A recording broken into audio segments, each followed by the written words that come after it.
তারপর একটা প্রশ্ন নিয়ে আসি। A is equal to I cap minus 5J cap I cap minus 5J cap plus 2K cap and T is equal to আপনার TI cap minus 10J cap TI cap minus 10J cap plus 4K cap হলে P এর মান কত হবে?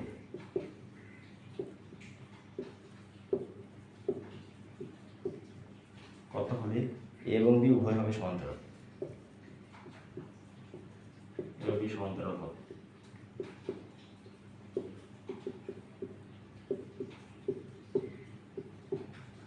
P এর মান কত হলে A ও B সমান্তরাল হবে, এটা এখন জিজ্ঞাসা করছি প্রশ্ন থেকে। তার মানে আপনাকে ক্রস গুণনের মান যে 0 এটা দেখাতে হবে।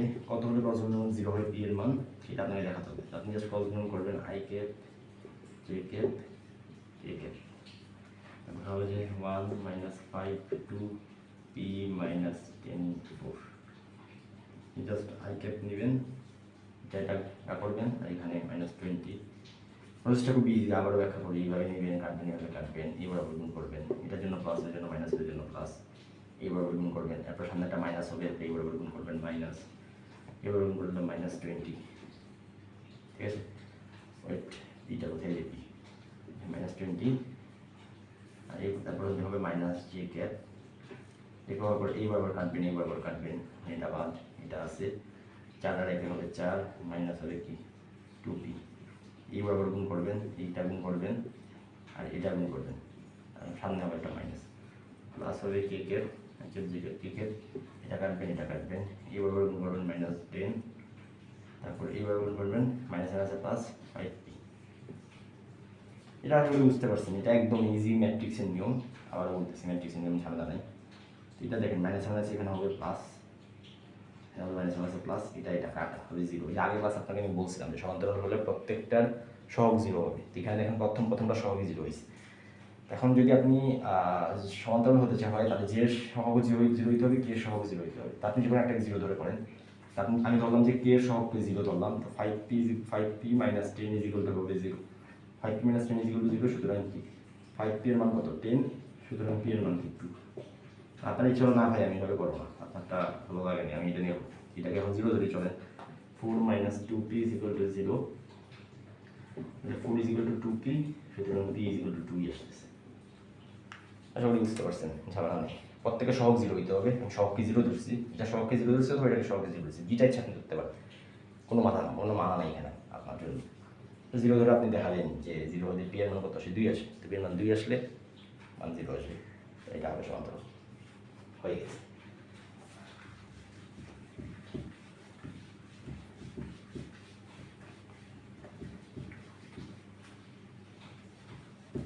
একটা কনসেপ্টে যাবো, এটা হচ্ছে ক্ষেত্রফল রিলেটেড কনসেপ্ট। ক্রস গুণনের মাধ্যমে ক্ষেত্রফল নির্ণয়।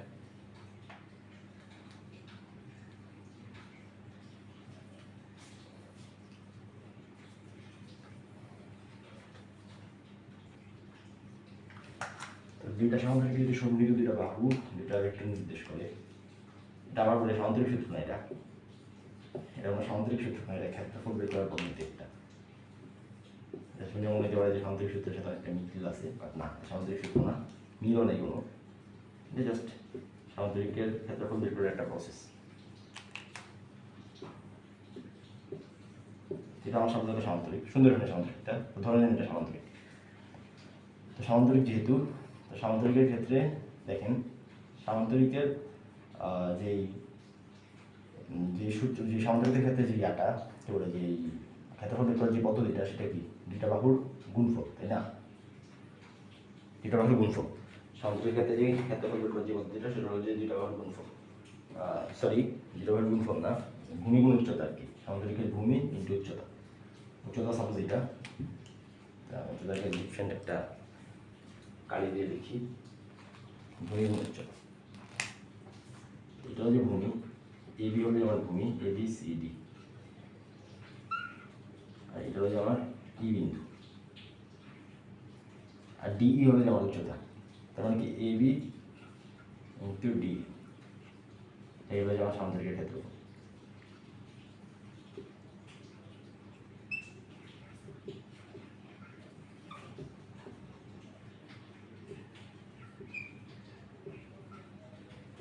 এবি ইন্টু ডি, এটাই হলো সমান্তরালের ক্ষেত্র। তো এখন দেখেন কাহিনীটা কি করতেছে, এবি কি আমার বি এর সমান, এবি হলো আমার বি ভেক্টরের সমান, আর হলো যে ডি তো কোনো ভেক্টরের এক্স্যাক্টলি সমান না। ডিকে আমি কি লিখতে পারি দেখেন, এটা যদি আমি থিটা ধরি, থিটা এটা যদি আমি থিটা ধরি, তাহলে আমি ডিই কে লিখতে পারি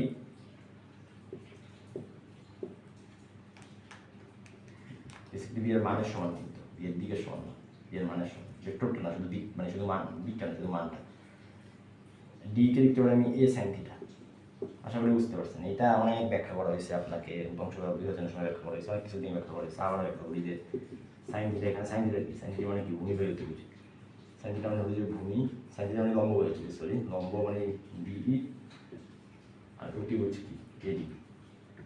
তাহলে আপনি লিখতে পারেন যে AD sine theta is equal to D.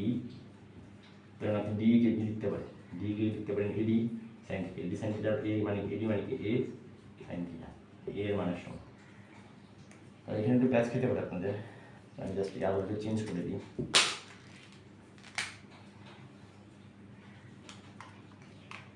এখানে আমি এ না দিই, থাক, এখানে আপনার প্যাচ খেতে পারে, এখানে পি দিই, এটা কিউ দিই, এটা পি কিউ, এখানে পি কিউ দিই। আপনারা প্যাচে ফেলতে পারেন যে কিউ দিচ্ছে আসলে যে পি, এটাও পি। এখন ঠিক আছে, P P P Q P D, ঠিক আছে, এখন ঠিক আছে, এখন ঠিক আছে।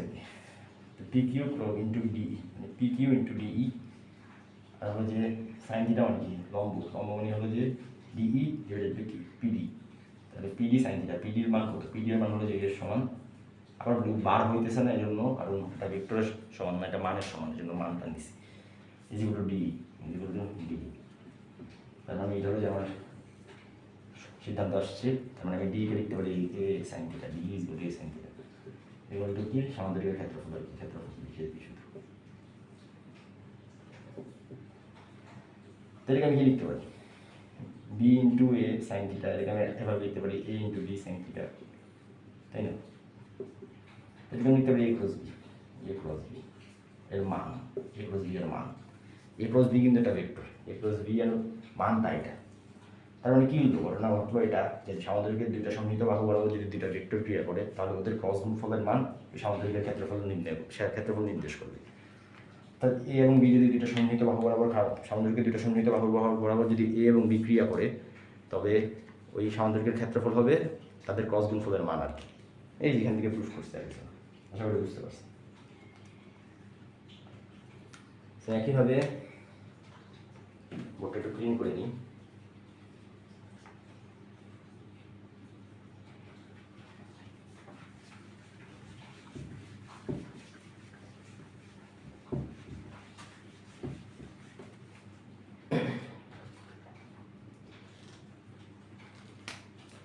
এটা একটা ত্রিভুজ নিলাম,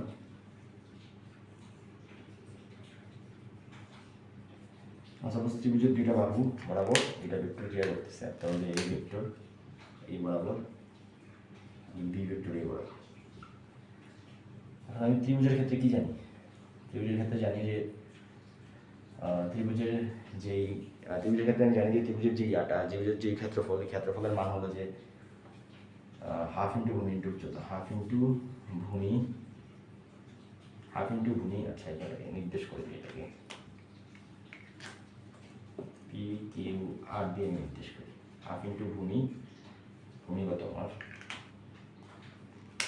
ভূমি হলো যে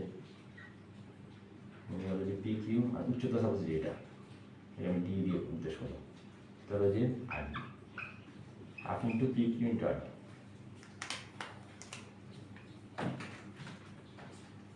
half into P Q into R D, দেখেন কি হইতেছে, পি কিউ আর ডি এর সমান, হাফ ইন্টু বি এর মানের সমান, আর ডি কিন্তু আবার ওই সেম আগের মতো আমি লিখতে পারি যে এ সাইন থিটা, একটু আগে যেটা এক্সপ্লেন করছি সেম এক্সপ্লেনেশন এর জন্য প্রযোজ্য। যদি এই মাঝখানে যদি থিটা হয়, আমি কি লিখতে পারি হাফ ইন্টু এ ক্রস বি এর মানের সমান, এটা হলো আমার সূত্র। যদি ত্রিভুজের দুইটা সমন্বিত বাহু বরাবর এটা ভেক্টর ক্রিয়া করে, তবে ওই ত্রিভুজের ক্ষেত্রফল হবে যে ভেক্টর দুইটার ক্রস গুণনের অর্ধেকের মানের সমান আর কি, এতে দুটো ক্রস গুণনের যে মান তার অর্ধেকের সমান আর কি। আশা করি বুঝতে পারছেন, ইজি। আরেকটা আছে,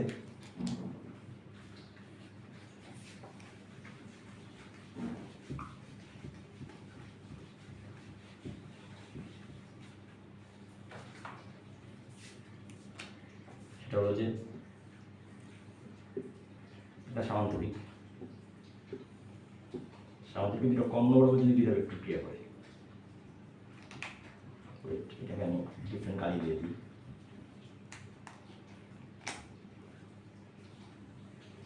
এই কম নম্বর একটা ভেক্টর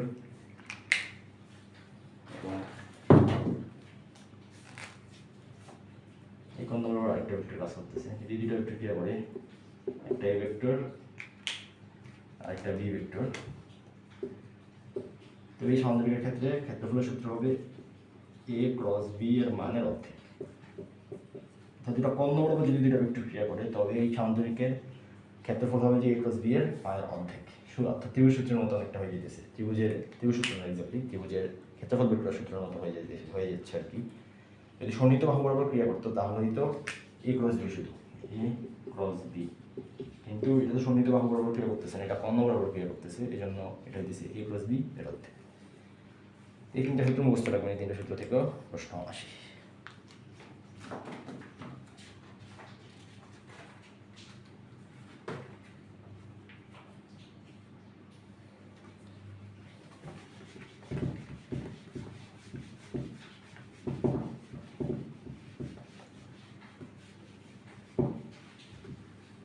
আশা করি বুঝতে পারছেন এই কনসেপ্টগুলো।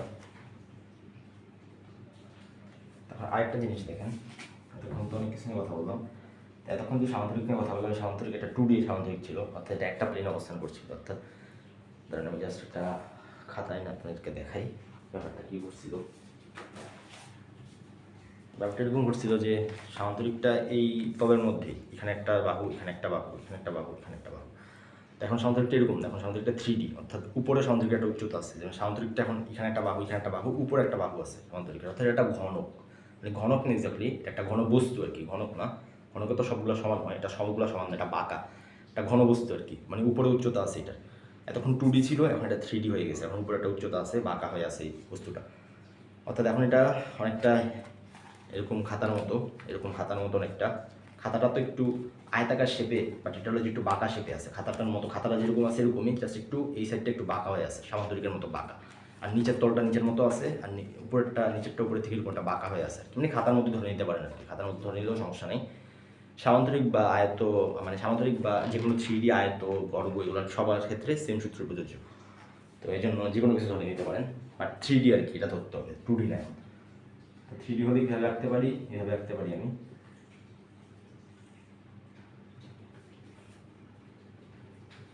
ওয়েট ঘনক এখানে,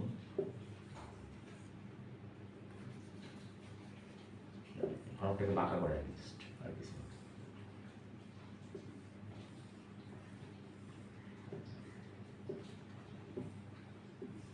এরকম অনেকটা এরকম বাঁকা হয়ে আছে, এটা এখন বাঁকা হয়ে আছে। সো এই ক্ষেত্রে কী হবে দেখেন, এই ক্ষেত্রে সাপোজ আমার এই বরাবর একটা ভেক্টর কাজ করতেছে, এটাকে আমি বলতেছি সাপোজ এ ভেক্টর। এই বরাবর একটা ভেক্টর কাজ করতেছি, এটাকে আমি সাপোজ বলতেছি বি ভেক্টর। আর উপরের দিকে একটা ভেক্টর কাজ করতেছে,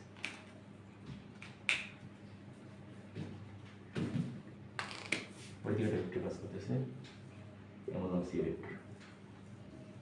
তো গেল এগুলা। আমি আমার সামান্তরিকের আয়তন কি, আয়তন ইকুয়াল আমি লিখতে পারি যে ক্ষেত্রফল গুণ উচ্চতা, তাই না?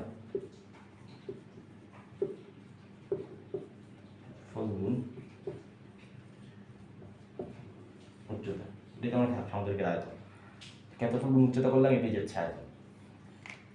সামান্তরিকের ক্ষেত্রফল কি? ক্ষেত্রফল হলো যে এ ক্রস বি এর মান, তাই না?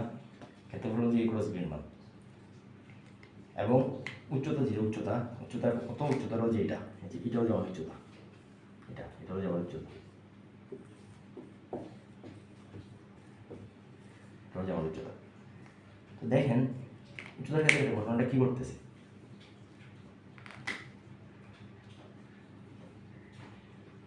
উচ্চতার ক্ষেত্রে যে এটা হলো যে থিটা, কোনটা হলো যে থিটা, কোনটা থিটা, তাহলে উচ্চতাটাকে আমি এরকম লিখতে পারি যে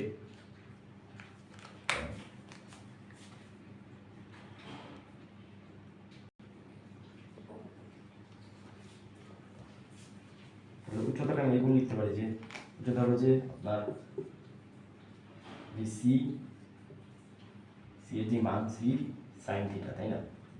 আরেকটা জিনিস দেখেন, একটা মজার জিনিস, সেটা হলো যে এ ক্রস বি এর দিক কোন দিকে? তলবাহু লম্ব দিকে, তাই না? আগে বলা হয়েছে ক্রস গুণে তলবাহু লম্ব দিকে একটা ভেক্টর পাই, এটা হলো যে এ ক্রস বি এর দিক, নিচে নেই উপরে গেলে এ ক্রস বি, তাহলে এ ক্রস বি থাম আঙ্গুল যেই দিক নির্দেশ করবে এ থেকে বি এর দিকে ডান হাতে 4টা আঙ্গুল ঘোরালে ওই থাম আঙ্গুল বরাবর এ ক্রস বি এর দিক আমরা পাবো, দিকে দিকে। দেখেন এই কোণটা কত? এই কোণটা আলফা ধরো, এই যে এই কোণটা আলফা। যদি এই কোণটা আলফা হয় তাহলে এই কোণটা কত? এই কোণটা এটাও আলফা, বুঝতেছেন? এটা হচ্ছে পরস্পর একান্তর কোণ, পরস্পর একান্তর কোণিত বলে, একান্তর কোণ, হ্যাঁ পরস্পর একান্তর কোণ। এটা হলো পরস্পর একান্তর কোণ, অর্থাৎ এটা আলফা হলে এটাও আলফা। এটা তো বুঝতেছেন, এটা আলফা, মানে এই যে এটা এটা সমান্তরাল, এটা সমান্তরাল, আর এটা আলফা হলে এটাও আলফা। তো এটাকে আমি এরকম লিখতে পারি, সি সাইন থিটার বদলে আমি এরকম লিখতে পারি যে এটা হলো যে C sine alpha, C cos alpha, দুঃখিত, C cos alpha, C cos alpha. এটা নিজেরা করে দেখেন কজ আলফা করলে কি হয় না হয়। আমি এখন সূত্র ডেরিভেশন করতেছি, যে সূত্রটা কীভাবে আসছে, C cos alpha, C cos alpha পর্যন্ত আসলাম। তো এরপরের লাইনে দেখি, এরপরের লাইনে কী হয়। সি কজ আলফা যেহেতু হলো, তো এরপরের লাইনে দেখেন কী ঘটলো। এ ক্রস বিকে আমি সাপোজ একটা ভেক্টর ধরে নিলাম, এ ক্রস বিকে আমি একটা আলাদা ভেক্টর সাপোজ হ্যাঁ কিউ ধরে নিলাম, কিউ। তো কিউ সি কজ আলফা, তো ব্যাপারটা কী ঘটলো? ব্যাপারটা ঘটলো যে কিউ ডট সি হয়ে গেল। কিউ ডট সি হয়েছে, তার মানে কি একটা সামান্তরিকের আয়তন বের করতে গেলে আমি কী করবো? এ ক্রস বি করবো, তার সাথে আরেকটা যে তৃতীয় ভেক্টর আছে এটাকে ডট গুণন করবো। তার মানে কি? তার মানে হলো যে A cross B dot C. তো এমনও করতে পারেন A dot B cross C, B cross C, অথবা অন্য কিছু করতে পারেন, এরকম করতে পারেন যে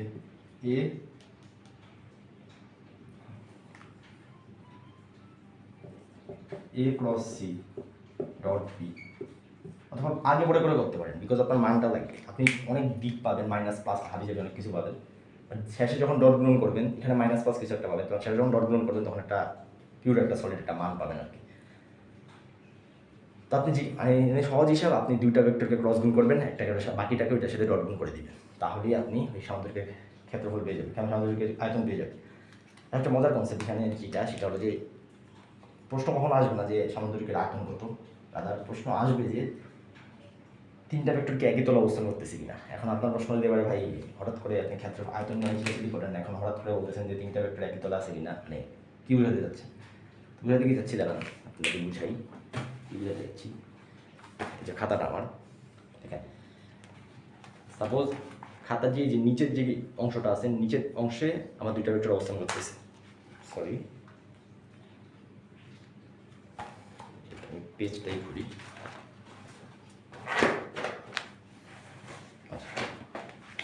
সাপোজ আমার এই খাতার এখানে দুইটা ভেক্টর অবস্থান করতেছে এই তলে, দুইটা ভেক্টর অবস্থান করতেছে এই তলে, আর আরেকটা ভেক্টর উপরে অবস্থান করতেছে, অর্থাৎ 3D-তে অবস্থান করতেছে, উপরের তলে অবস্থান করতেছে। তো এখন আপনি একটা আয়তন নিশ্চয়ই পাবেন, একটা আয়তন পাবেন, তাই না? হ্যাঁ পেলেন এখন আয়তন। বাট এখন এটা চিন্তা করেন যে এখন এই খাতাটা 2D, খাতার এখন এই উচ্চতা নাই, খাতা জাস্ট একটা পেজের মতো আচরণ করতেছে, একটা পেজ। আমি একটা পেজ ছিঁড়ে নিতে পারি আপনাদের জন্য, ছিঁড়ে নিলাম। এই একটা পেজ, এই পেজটা তো অলমোস্ট 2D, অলমোস্ট কোনো উচ্চতা নাই। এই পেজের মধ্যে সাপোজ তিনটা ভেক্টর অবস্থান করতেছে। এখন বলেন তো তিনটা ভেক্টর যদি অবস্থান করে যদি কোনো আয়তন থাকবে? আয়তন তো থাকবে না, কারণ ওদের কোনো উচ্চতা নেই, কোনো হাইট নেই। কারণ আপনি যখন ক্ষেত্রফলের সাথে হাইটটা গুণ করবেন, হাইটটা যখন 0 হবে তখন ওভারঅল যে আয়তনটা 0 হয়ে যাবে। আপনি বলেন তো যখন আপনি এই সূত্রটা খাটাবেন তখন কি আপনি এই আয়তনের মান 0 পাবেন না? অবশ্যই কিন্তু 0 পাবেন। যখন 0 পাবেন তখন আপনি যখন 0 পাবেন তখন আপনি বলতে পারবেন যে যেহেতু তিনটা ভেক্টরের মধ্যবর্তী কোনো আয়তন নেই, অর্থাৎ তারা একই সমতলে অবস্থান করতেছে। অর্থাৎ এই সূত্র খাটিয়ে যদি আপনি 0 পান, এর অ্যান্সার যদি আপনি 0 পান, তাহলে আপনার ভেক্টর তিনটা একই সমতলে অবস্থান করবে। আর যদি 0 না পেয়ে অন্য কিছু পান, তাহলে ভেক্টরগুলো একই সমতলে অবস্থান করবে না। কোনো একটা ভেক্টর 3D তলে চলে যাবে, 2D তলে সবাই থাকবে না, মানে দুইটা তলে থাকবে না, আরেকটা তলে কেউ একজন চলে যাবে। আশা করি বুঝতে পারছি।